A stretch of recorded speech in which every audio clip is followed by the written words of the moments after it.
আমাদের চর্মুদা থেকে আর কোনো বালু উত্তোলন করা যাবে না। স্যার ডিসি স্যার যেহেতু আসবে স্যার 10 মিনিট লাগবে স্যার, 10 মিনিট স্যার। সময়ের জনপ্রিয় ডিজিটাল প্ল্যাটফর্ম বেঙ্গল টিভিতে আপনাদের স্বাগত।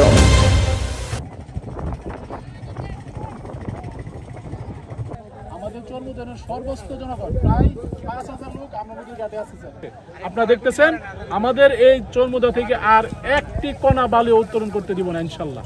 সর্বস্তরের জনগণকে নিয়ে আমরা প্রতিরোধ করব। আপনারা দেখতেছেন চর্মুদানের সর্বস্তর জনগণ আছে, আর এই সন্ত্রাসী বাহিনীকে আমরা প্রতিরোধ করব। এই সন্ত্রাসী বাহিনী চর্মুদাতে আর কোনো পা রাখতে পারবে না, কোনো কাজেই না। শুধু বালু না, এই সন্ত্রাসীদের চর্মুদাতে আর কোনো ঠাঁই নাই। বিসমিল্লাহির রহমানির রহিম।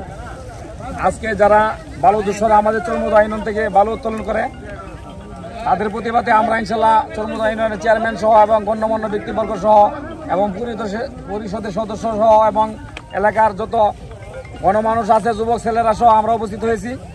গতকাল যে নেককার ঘটনা আমাদেরকে বালু দূষরা করে গেছে, তার প্রতিবাদে ইনশাল্লাহ আমরা উপস্থিত হয়েছি।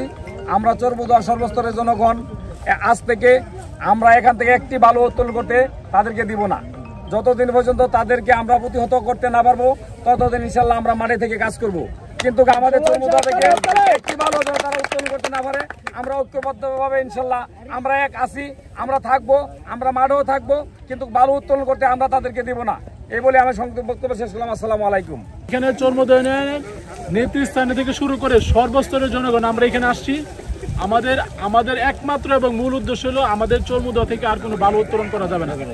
আর গতকালকে যে ন্যাক্কারজনক ঘটনা ওরা ঘটিয়েছে, এই সন্ত্রাসী কাপুরুষ, আমরা দাঁড়াইছিলাম, কোনো অস্ত্র ছিল না, এই সন্ত্রাসী কাপুরুষগুলি আমাদের এইখানে আইসা অযথা আমাদের গুলি করে গেছে এই ঘটনার প্রতিবাদে। এবং এই সন্ত্রাসীকে প্রতিরোধ করার জন্য আমাদের চর্মুদা ইউনিয়নের সর্বস্তরের জনগণ দেশপ্রেমের দায়িত্ব নিয়ে আমাদের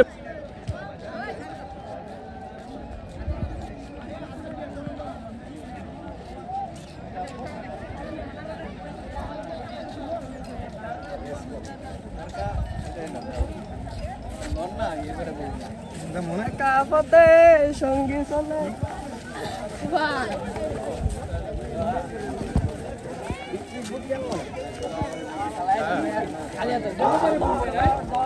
রক্ষা করার জন্য একটা জিনিস আছে না যে